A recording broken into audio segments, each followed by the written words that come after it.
চারিদিকে কত কিছু ঘটছে, মুখে মুখে ঘটনা যা রটছে,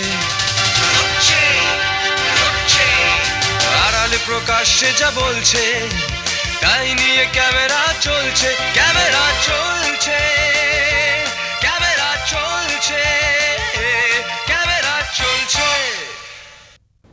নমস্কার, ক্যামেরা চলছে 25তম বর্ষে আপনাদের স্বাগত। একটা গল্প বলি শুনুন। 60-এর দশক, আফ্রিকা কিলিমাঞ্জারো। জঙ্গলের ঠিক বাইরে বাবার ছেলে থাকতো। ছেলের বয়স কত, 10-12। তা ছেলে একদিন বায়না জুড়লো যে শিকার দেখবে সে।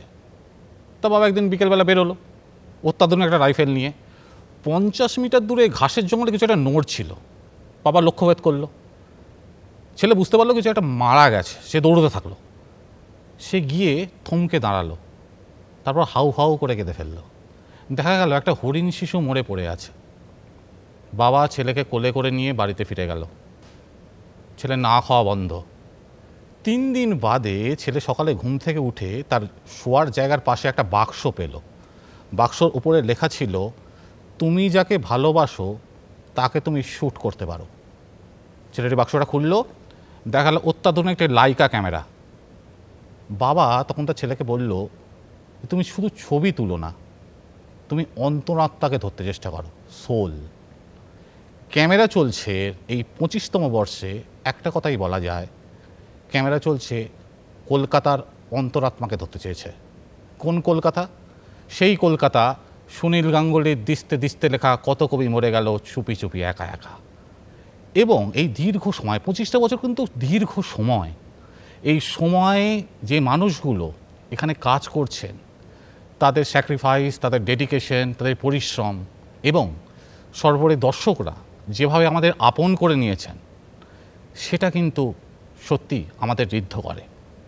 আজকে এই বিশেষ পর্বে আমরা সাথে পেয়েছি পাবলিশার্স অ্যান্ড বুক সেলার্সের সভাপতি ত্রিদীপ চট্টোপাধ্যায়কে। ত্রিদীপদা, আপনাকে অনেক স্বাগত। 25টা বছর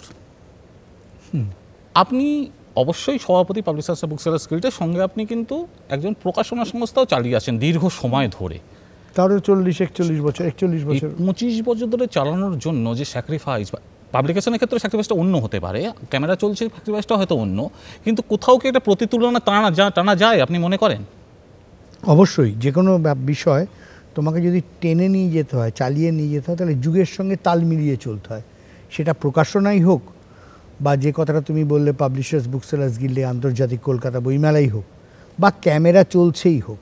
ক্যামেরা চলছে কেন এখনও আমাদেরকে এই নামটা এতটা বেশ একটা চনমনে করে তোলে, তার কারণটা প্রথমেই তুমি যেটা বললে, যে ক্যামেরা চলছে চেয়েছে শুধু ক্যামেরা নয়, ক্যামেরার ভেতর দিয়ে ভেতরের অন্তরাত্মার একটা কোনো বিষয় ঘটছে। যেমন আমার মনে পড়ে যাচ্ছে, যখন আমফান হয়েছিল কোভিডের সময়, তখন ক্যামেরা চলছে কি আমরা পেয়েছিলাম, যারা কলেজ স্ট্রিটের এই যে বই ভেসে যাচ্ছে, কোনো প্রকাশকরা দেশ থেকে আসতে পারেনি, তাদের দোকানের মধ্যে জল ঢুকে গেছে, ক্যামেরা চলছে কিন্তু সেখানেও ছিল। ক্যামেরা চলছে যেখানে ভালো, যেখানে মন্দ, যেখানে যন্ত্রণা, যেখানে আনন্দ, সেখানেই ক্যামেরা চলছেকে আমরা পেয়েছি। এই ক্যামেরা চলছেকে পেয়েছি বলেই ক্যামেরা চলছে আজও এই 25 বছর পরেও এতটাই প্রাসঙ্গিক হয়ে আছে। এই জন্য একটা প্রশ্ন আসছেই, সেটা হচ্ছে যে ক্যামেরা চলছে শুধুমাত্র যেই নামজাদা প্রথিতযশা শিল্পীদের নিয়ে কাজ করে না। এই যে আপনারাও যেমন যে নব সাহিত্যিকদের তুলে আনছেন, ধরুন কেউ চেনে না, তারা হয়তো অন্তরালে, তাদের কিন্তু ক্যামেরা চলছেই বারবার ক্যামেরার সামনে নিয়ে এসছে। এবং এই জায়গাটাকে কিন্তু অবশ্যই, এবং দর্শকরাও বিশেষ করে সেটাকে অবশ্যই বাহবা দিয়েছেন বারবার। সেই বিষয়ে যদি আপনি কিছু বলেন, যে আপনারাও যেমনভাবে নতুন কী বলে লেখক বা সাহিত্যিককে তুলে আনেন এবং ক্যামেরা চলছে, কোথাও যেন মিলে যায় নাকি? না, এটা তো সবসময় সত্যি, যে তোমাকে যারা তেলা মাথায় তেল না দিয়ে নতুন যারা প্রতিভা, নতুন যারা প্রজন্ম, তাদেরকে তুলে আনা। আমরা প্রকাশক হিসেবে যেটা করি, বা ধরো আমি সব কিছুতেই ক্যামেরা চলছের সঙ্গে কোথাও না কোথাও আমাদের বইমেলা, আমাদের প্রকাশনার সম্পর্ক খুঁজে পাই। যে বইমেলাতে ছোট ছোট প্রকাশক, ছোট ছোট নতুন লেখকের বই তুলে আনছে। আমরা প্রকাশনার পক্ষ থেকে নতুন কবি লেখককে খুঁজছি, কতদিন আর শীর্ষেন্দুদা লিখবেন, সঞ্জীব চট্টোপাধ্যায় লিখবেন, তেমনি ক্যামেরা চলছেও যারা তথাকথিত নামজাদা শিল্পী তাদের পাশাপাশি কিন্তু অনেক নতুন প্রতিভাকে আবিষ্কার করেছে। এটাই ক্যামেরা চলছের সবচেয়ে বড় অবদান শিল্প সংস্কৃতির ক্ষেত্রে।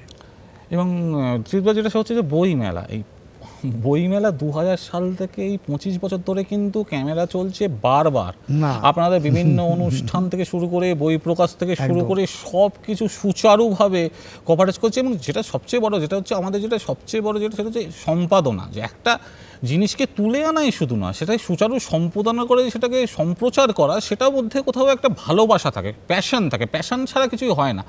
সেক্ষেত্রে কিন্তু ক্যামেরা চলছে সঙ্গে কলকাতা বইমেলা কোথাও না একাত্ম হয়ে গেছে, নয় কি? না, আমার একটা কথা স্মৃতি মনে পড়ে যাচ্ছে। এই ক্যামেরা চলছে যখন প্রথম শুরু হয় সেই সময়, মানে ধরো 2000 সাল, তো 2000 সালের তখন কিন্তু দূরদর্শন পুরো বইমেলার উদ্বোধন অনুষ্ঠানটা লাইভ কাভারেজ করতো, একমাত্র দূরদর্শন করতো। তো তখন, এখন স্টেশন ডিরেক্টর ঠিক কে ছিলেন মনে নেই, পরপর তো এসছেন, তখন আমরা স্টেশন ডিরেক্টরের ঘরে এসছি। তো সেই সময় এই ক্যামেরা চলছের পক্ষে যারা ছিলেন, পরবর্তী ক্ষেত্রে তাদের নাম আমরা সবাই জানি, এই অরুময় ইত্যাদি এরা ছিলেন, তারা বললেন, এই আর দূরদর্শনের স্টেশন ডিরেক্টর বললেন যে এবার আমরা কিন্তু বইমেলায় ক্যামেরা চলছে বলে একটা নতুন, দূরদর্শন যেমন আছে দূরদর্শন মধ্যে থাকবে, কিন্তু বইমেলার অন্দরে কন্দরে কোথায় কি ঘটছে, কোথায় কোথায় অদ্ভুত অদ্ভুত ঘটনা ঘটছে। ধরো একজন, তখনকার সময় তো আমাদের মোবাইল এতটা মানে প্রত্যেকের হাতে হাতে হয়নি, তখন মোবাইল ততটা পাওয়া যেত না, প্রায়ই লোকজন হারিয়ে যেত। এই ক্যামেরা চলছে বিভিন্ন গ্রাম থেকে যারা বইমেলা আসতেন তাদেরকে ধরতো, যে লোকটা ওখানে মুড়ি ফুচকা বিক্রি করছে তাদেরকে ধরতো, ওখানে যে সমস্ত বাউল বা গ্রাম থেকে আসা বাউল বা লোকসঙ্গীত শিল্পী তাদের সঙ্গে কথা বলতো। এবং সবচেয়ে যেটা ক্যামেরা চলছে বড় ব্যাপার ছিল, আমাদের যে বইমেলার অফিস ছিল, তখন তো ময়দানে বইমেলা হতো, বইমেলার দোতলায় একটা আমাদের মিডিয়া সেন্টার ছিল, তোমার মনে আছে? একদম। আর পাশেই আমাদের অফিস ছিল, সেখানে ক্যামেরা চলছে, লোকজন মানে 1 ঘন্টা 2 ঘন্টা অন্তর অন্তর উপরে এসে বলতো, এই ত্রিদীপ বা ত্রিদীপ বাবু বা ত্রিদীপ দা, তখন আমারও অনেক কম বয়স, আজকে কে কে আসবেন? আচ্ছা এই আসবেন, লিখে নিল। কখন আসবেন? এরকম আমরা ঠিক আছে চলে আসবো। মানে কোনো একজন বিখ্যাত মানুষ আসবেন বা বিদেশি কোনো অতিথি আসবেন, সেখানে অত্যন্ত প্রফেশনালি, অত্যন্ত প্যাশনেটলি এই ক্যামেরা চলছে মানুষ সেখানে হাজির হয়ে যেত, এবং তাদের কাছ থেকে এক্সক্লুসিভ কেমন দেখছেন তারা বইমেলায় একজন বিদেশি এসছেন, তার কাছ থেকে ইন্টারভিউ নিচ্ছে, ক্যামেরা চলছে, কোথায় অন্য বইমেলার সঙ্গে এই বইমেলার, আপনি তো অন্য অনেক বইমেলা ঘুরেছেন। তো এইভাবে যে বইমেলার ক্যামেরা চলছে পারস্পরিক হাত ধরাধরি করে শুরু হয়েছিল, সেটা আমার কাছে খুব আনন্দ লাগছে। এবং তুমি বোধহয় জানো, নিশ্চয়ই জানো, যে এবছর কিন্তু কলকাতা বইমেলার পুরো কভারেজটাই ক্যামেরা চলছে, এবং টিম ছিল, পুরো টিমটাই আমাদের ওই সল্টলেকের আমাদের করুণাময়ী যে বইমেলা প্রাঙ্গণ, আমাদের অফিসের বাইরে সেই স্টেট ব্যাংকের সিজিএম থেকে শুরু করে জার্মানির কোনো গেস্ট আসা থেকে শুরু করে তোমাদের লোকজন সবসময় হাজির ছিল। কিন্তু একটা কথা বলবো ত্রিদা, যেটা হচ্ছে যে ক্যামেরা চলছে মানে শুধুমাত্র কালচারাল অনুষ্ঠান বিভিন্ন বেসরকারি সরকারি মাধ্যমে হতে পারে, কিন্তু সামাজিক সচেতনতা এটা কিন্তু 2000 সাল থেকে সুচারুভাবে এবং খুব ফোকাসডভাবে করে যাচ্ছে। এবং একটা স্টোরি, ধরুন যে কোনো স্টোরি হতে পারে, সেটা হচ্ছে ভাস্কর্য স্টোরি হতে পারে বা চিত্রকলা স্টোরি হতে পারে বা নাটকের স্টোরি হতে পারে। এই যে স্টোরিটা নিয়ে আসার পর সেটাকে কোন আঙ্গিকে ফেলা হবে, এই জিনিসটা কিন্তু আমি খুব একটা অন্যান্য সংস্কৃতির ক্ষেত্র থেকে হারিয়ে যেতে থাকে। ক্যামেরা চলছে কিন্তু সেটা জানে যে এইভাবে আঙ্গিকটাকে ফোকাসড রেখে সেই স্টোরিটাকে তুলে ধরা যায় পজিটিভ দিক দিয়ে, তাতে কি হয়, তাতে দর্শকরা একটা পজিটিভ ভাইব পায়, প্লাস ইন্সপায়ার্ড হয়। সেই জায়গা থেকে আপনি ব্যাপারটাকে কিভাবে দেখেন? এটা তো অবশ্যই দেখি, একটা যে কোনো বাণিজ্যিক যে চ্যানেলগুলি আছে তারা তো বাণিজ্যটা দেখে, ক্যামেরা চলছে তো বাণিজ্য দেখেনি। ক্যামেরা চলছে চেষ্টা করেছে যে মানুষের মধ্যে শুভ বুদ্ধির উদয় হোক, তার মধ্যে শুভ বোধ আসুক, এবং ওই যেটা তুমি বললে যে কোনো একটা ঘটনার পেছনে বা কোনো একটা পরিস্থিতির পেছনে তার যে আসল পরিচয় সেটা ক্যামেরা চলছে ধরে। সেখানে কিন্তু সে ওই জাত বিচার করে না। আমাকে একটা খুব ইম্পর্টেন্ট কথা বিখ্যাত লেখক আচ্ছা বলেছিলেন, অবশ্যই শুনতে চাই। সেটা খুব এই ক্যামেরা চলছে সঙ্গে মিলে যাচ্ছে। সে বলছে, দেখো একজন লেখকের কাজ হচ্ছে সামাজিক দায়বদ্ধতা। তো একজন যার কোনো দায়বদ্ধতা নেই, সে একটি অত্যন্ত নিন্দনীয় একটি মেয়ের উপর পাশবিক অত্যাচারের বিবরণ এমনভাবে লিখলেন যে পাঠকরা সেটা পড়ে বেশ একটা উৎফুল্ল রোমাঞ্চ বা একটা উত্তেজনা অনুভব করলেন। আর একজন লেখক এমনভাবে লিখলেন যে তখন ইচ্ছে করলো সেই ধর্ষক বা সেই অত্যাচারীকে গিয়ে গলা টিপে মেরে দিতে। একদম এইটা হচ্ছে আসল প্রশ্ন, যে তুমি কোন আঙ্গিকে কোন ফোকাসে তুমি একটা ঘটনাকে বিশ্লেষণ করবে। দেখুন, আপনি নিজেও খুব ক্যামেরা চলছে সঙ্গে ওতপ্রোতভাবে যুক্ত, আপনার আমাদের পরিবারের অংশ আপনি। আপনার মতো যদি ক্যামেরা চলছেকে আরও ভালো করতে হয়, মানে আরও কী কী দিক যদি আপনার মতো একজন বিদগ্ধ মানুষ যদি এই বিষয়ে আমাদের একটু গাইড করেন বা পরামর্শ দেন, তাহলে আমরা বড় উপকৃত হই। দেখো, আমরা যেটা আমার তোমরা যথেষ্টই এগিয়ে রয়েছে। ক্যামেরা চলছে সত্যি কথা বলতে দূরদর্শনের থেকেও এই ক্যামেরা চলছে যে অংশটা, দূরদর্শন এই যে বিশাল টিমটা এই ক্যামেরা চলছে, সেটা মানুষ আগ্রহী হয় দেখতে।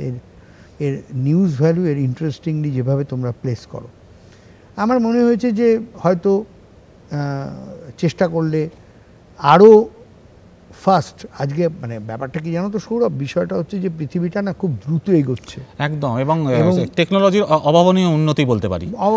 এবং দীর্ঘ সময় ধরে আপনি একটা গুগলে করছেন, হাজার হাজার ইনফরমেশন আমার মাথায় ঢুকে যাচ্ছে। এনসাইক্লোপিডিয়া ব্রিটানিকা উঠে গেল।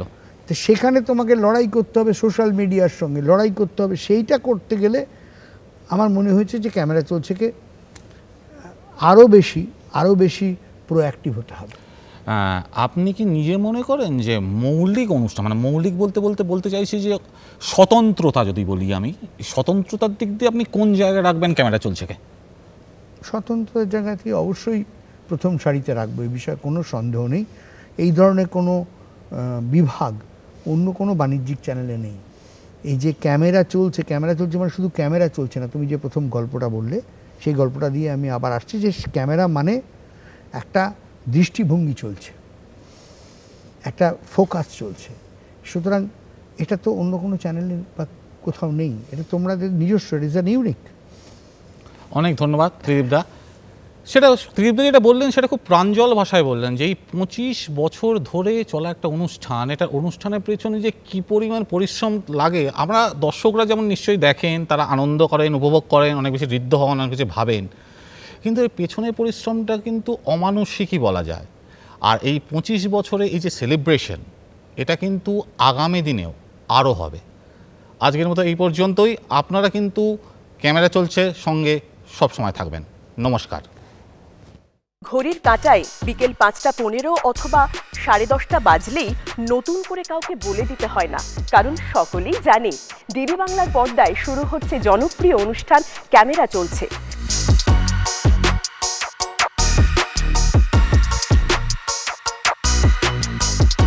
দেখতে দেখতে 25 বছর, সময়টা ছিল 2000 সাল।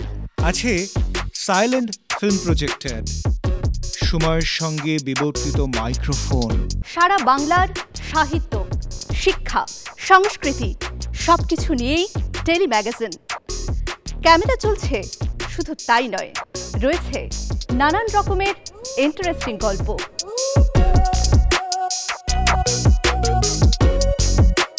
ক্যামেরা চলছে মানে নানান ধরনের নানান মানুষের কীর্তিকলাপ, যাদের কেউ চেনেই না, জানেই না, কিন্তু বাধা বিস্তর।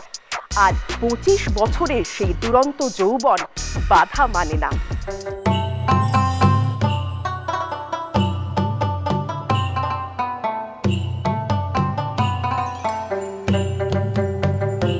তাই দেখতে থাকুন ক্যামেরা চলছে দূরদর্শনের পর্দায় সোম থেকে শুক্র বিকেল 5:15 এবং রাত্রি 10:30টায়। চিঠি পাঠান এই ঠিকানায় cameracolche.2000@gmail.com। কথা দিচ্ছি আমরা পৌঁছে যাব